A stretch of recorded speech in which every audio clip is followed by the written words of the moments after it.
Bougedra au corner, au premier poteau pour Nirlo. Attention avec Pierre-Charles qui a raté sa reprise. Encore une tentative et un but. Un but, c'est Dunant me semble-t-il. Il me semble que c'est Dunant qui ouvre le score ici à Dunkerque. Là on avait une grosse faute de Baba Touré. De Baba Touré, attention avec Diakité qui va pouvoir centrer. Attention avec Livio Nabab qui inscrit le deuxième but. Grosse erreur défensive. Bougedra, là encore une fois pour Spano. Et Spano qui marque le troisième but. Le troisième but pour les joueurs de Bourg-en-Bresse. Cette fois-ci, il est l'œuvre de Romain Spano. Garita à droite pour Bayo. Bayo, est-ce qu'il va pouvoir centrer? Il centre cette fois-ci. Et c'est le but. C'est le but d'Idriss Abba. But de Idriss Abba. Le but d'Idriss Abba, le but de l'espoir pour côté droit. Il a glissé, attention avec Spano, Spano au point de pénalty. Spano qui est pris, ça sera un pénalty pour cette faute de Mathias Fischer. Jordan Pierre-Charles face à Axel Maraval, pied gauche et contre-pied parfait. Et 4-1 désormais pour Bourg-en-Bresse ici face à Dunkerque.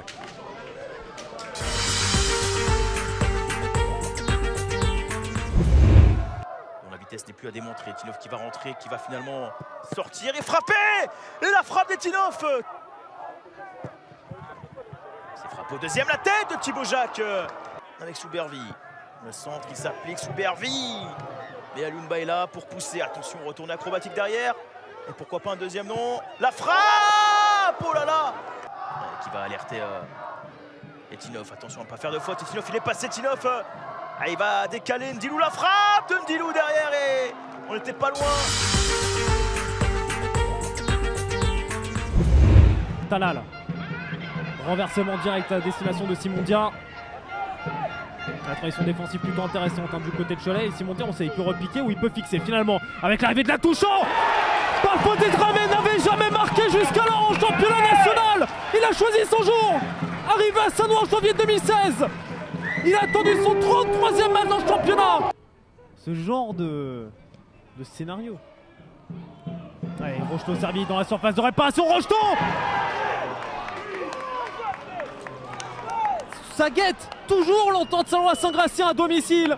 Avoir des occasions, ne pas les concrétiser, il aura suffi d'un seul tir cadré au meilleur buteur du championnat pour qu'il inscrive sa 13e réalisation. Est bien disponible, bien décalé sur le côté droit. Finalement, rampe de lancement parfaite de Fleury pour Rocheteau.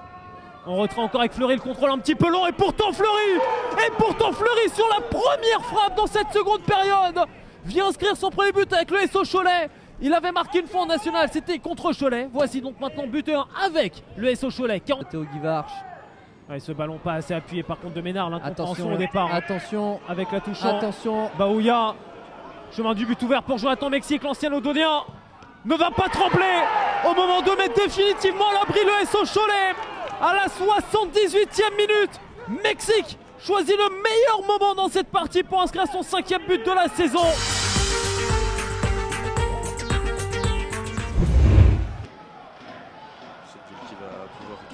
Béguin, c'est bien fait ça de nouveau avec Demandé qui va pouvoir se mettre.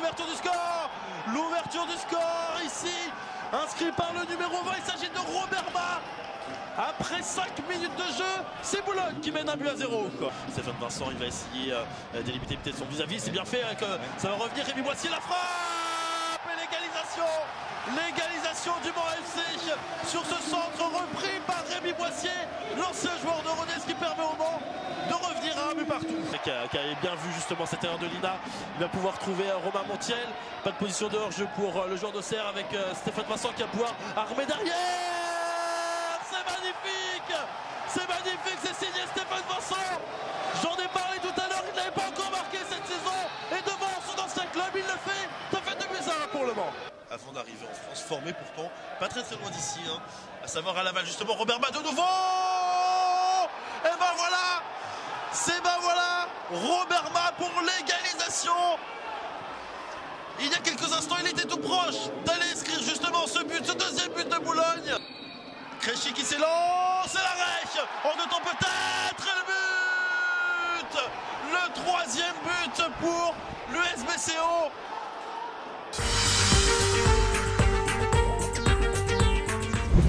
fort heureusement pour Marignan Gignac, le gardien. Nicolas Zaccarelli était parfaitement placé, mais c'est pas terminé pour Lyon qui fait feu de tout bois. Il frappe côté gauche et but.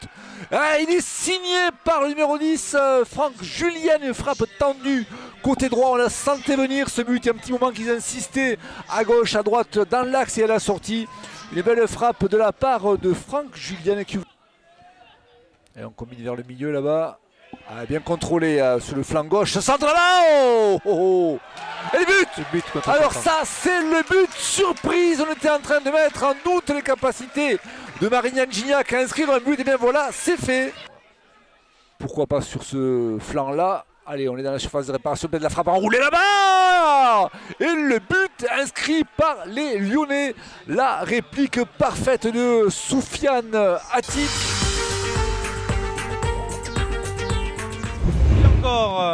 Tilly qui va peut-être se... Ah oui, bien joué. Voilà. Des petits ponts sur Sangaré. Boigard avec son pied droit qui va frapper. Magnifique. Le but Quentin Boigard à la 7e minute de jeu. Comment qui sont les plus prompts sur ce ballon. Oui, il a récupéré le ballon. Allez, Lamine Gaye à gauche, il est tout seul. Il a glissé à Lamine Gaye qui va frapper. C'est 2-0. Le deuxième but de Lamine Gaye, bien servi par Yacouba Jarjou pour le deuxième but, c'est la 38e. C'est Jarjou qui est parti, qui est rentré dans la surface, il est passé, attention, l'attaquant pas loin, et penalty. Ouais, penalty. Ça semble assez logique, effectivement, il était passé. Vincent Thiel, et le troisième contre le voilà, le troisième but palois à la 48e minute de jeu. On avait vu la parfaite illustration. Oh, attention, Romain Bayard dans les 16 mètres 50, Romain Bayard et l'ouverture du score, 87e minute, ça y est, c'est peut-être le but du chaos. On a juste avant, derrière il y a relance, il y a Gelon sur Bayard qui prend la défense de vitesse et qui va placer son petit plat du pied et qui finit petit filet. C'est extraordinaire le football, comment ça peut se passer parfois. Aussi de grandes choses cette saison. Allez, Ruffo, le corner, la tête et l'ouverture du score. L'ouverture du score pour Rodez. On vous disait que cette équipe était en très grande forme. Et ben elle ouvre le score de la tête. Un bon ballon, Adrien Pagerie qui va jouer ce ballon. Là il y a du monde, Yann Bénédicte et l'égalisation caladoise. Et c'est Yann Bénédicte qui vient égaliser pour Villefranche-sur-Saône. Yann Bénédicte oublié de tout marquage.